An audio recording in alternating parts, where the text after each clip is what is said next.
ওয়ালাইকুম আসসালাম।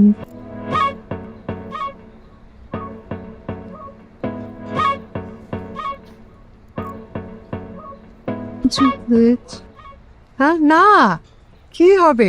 তোমার চেহারা তো ভারী মিষ্টি, আমাকে একটু হেল্প করো তো, আসো। আমি চুজ করতে পারছি না কোনটা এটা।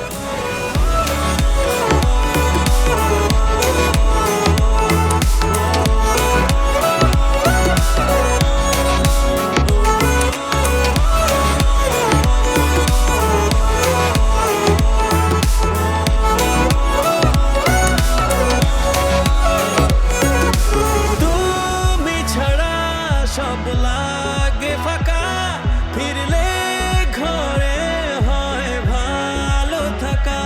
শুনলে তোমার ওই গলার স্বাদ, বাধা পড়ে যায় তাতে নিরন্তর নিরন্তর। বুকটা মায়ায় ভরে আসে, আগলে রাখার অভিলাষে। চেনাতের পরশ পেলে হাসতে পারি কষ্ট ফেলে। তোমার